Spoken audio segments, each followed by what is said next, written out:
Hey there, welcome back to High Infidelity, the best channel for cheating stories. Like and subscribe to channel for more spicy stories. Now, let's get into today's story video. I just caught my male 29, fiance, female 31, in bed with my father, male 54. This is by far the most strange experience I've ever had. This occurred around 2 days ago, and I still feel as if I'm in a nightmare. I apologize in advance for the length. I hadn't told anybody about it, and all I wanted was an outlet. So my fiancée and I have been dating for 6 years, and I proposed to her in January of last year. We were going to marry in June, but then the epidemic struck. Although I didn't mind having a modest private wedding, she insisted on waiting since she wanted the wedding of her dreams. We had intended to marry later this year, but I think those plans have come to a stop. She began behaving strangely around 4 months ago. She grew distant, was less loving than normal, and started to behave suspiciously, such as arriving home late at night, being protective of her phone, and lying about her whereabouts. I didn't suspect her of cheating and instead chalked it up to cold feet. I asked her if she was having second thoughts about marrying me, and she told me that she was simply overworked. This made sense to me since she had just received a promotion. She also became quite close to my father about the same period. Of course, I didn't think anything of it. Who would be worried about his father and fiancé forming a close relationship? My father and mother are divorced as a result of his adultery. My father is very rich and a narcissist. This became clearer to me now than it had been before. My wife and I were meant to spend Christmas with my mother's side of the family, as well as my brother and sister. She made up an excuse about wanting to spend that time with some of her relatives and needing to get some work done anyhow. She demanded that I travel on my own and that we spend New Year's Eve together.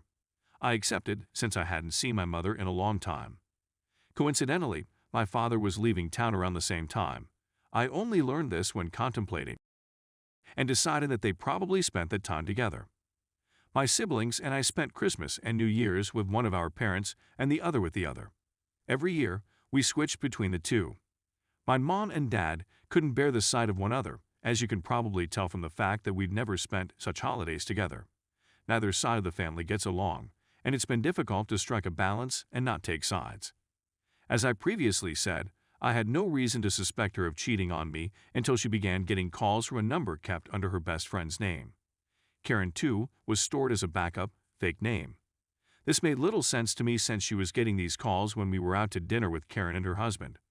Karen was right in front of me, and she wasn't on her phone.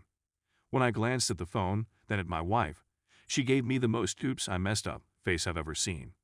I didn't say anything while we were there, but I did question her about it on the way home. Her justification was that it was another Karen from work. I requested to view her phone, but she refused. She complained that I'd be violating her privacy and that she didn't like being accused of something so heinous. I mentioned how she'd been behaving suspiciously lately, and how her refusal to show me her phone was only pointing to her doing something dirty. She maintained she wasn't and that the talks and the text messages were private. I mistakenly let it go after much back and forth. Fast forward to the present, and her conduct hasn't changed much. It just became worse as she continued to deny anything was going on.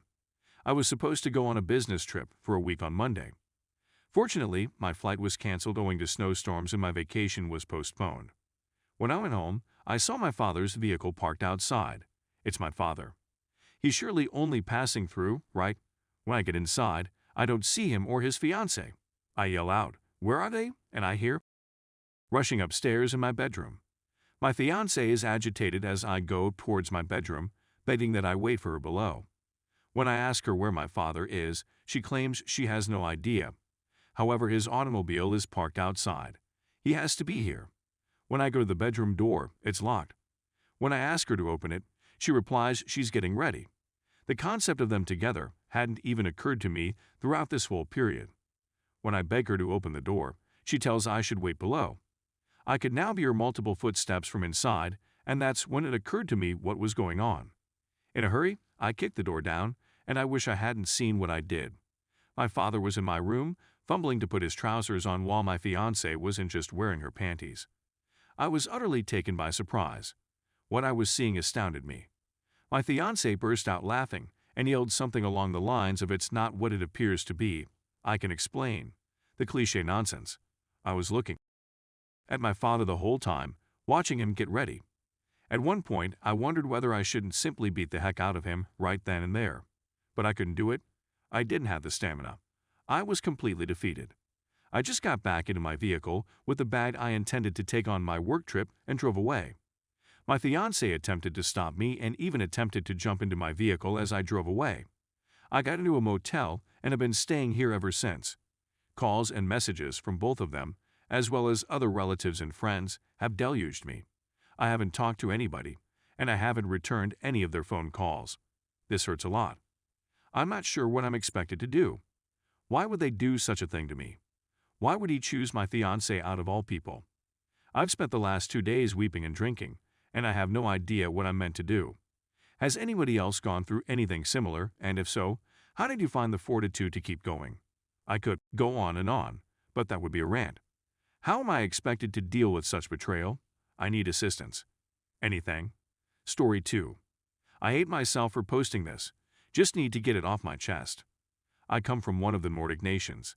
I've had a difficult 6 months and honestly don't know how to deal with it constructively. My new family's breadwinner is now me. I've taken on more duties at work and been involved in politics in my city. Meanwhile, I'm in charge of a €37,000 project for the EU Commission. I'm now fighting to stay up. My family fully supports me. Nevertheless, the majority of my family has died away.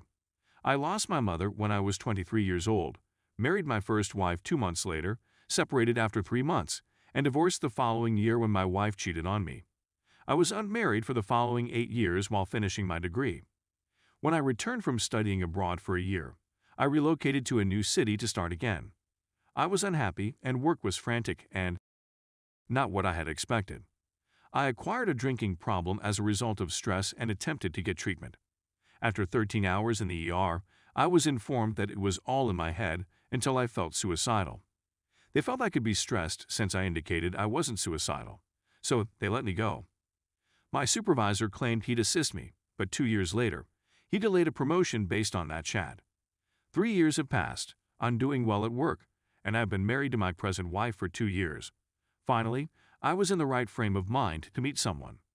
We dated for nearly a year before being engaged, and I couldn't be happier, despite the fact that everything occurred so rapidly. We marry, and my father is overjoyed, as are my brother and nephew.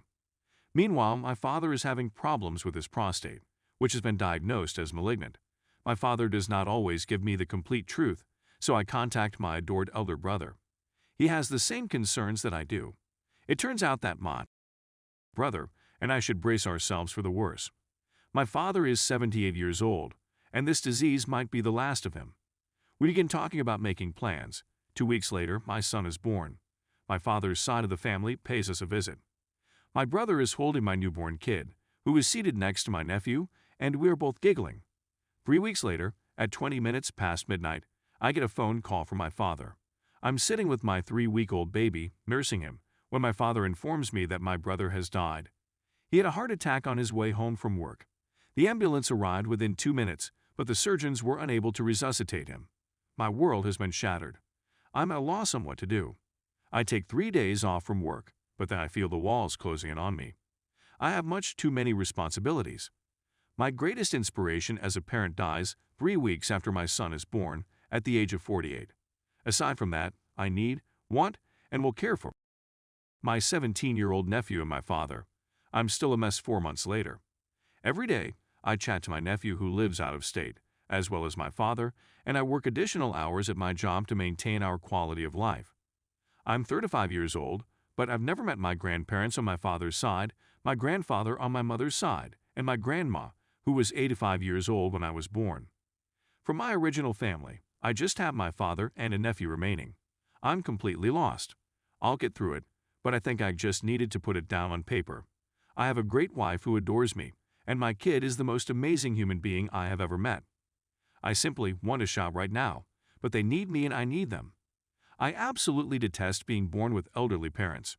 I only have my father left at the age of 34, and I want he could live forever. I miss my mother and brother. God alone knows how much time I have left. Thank you for taking the time to read this.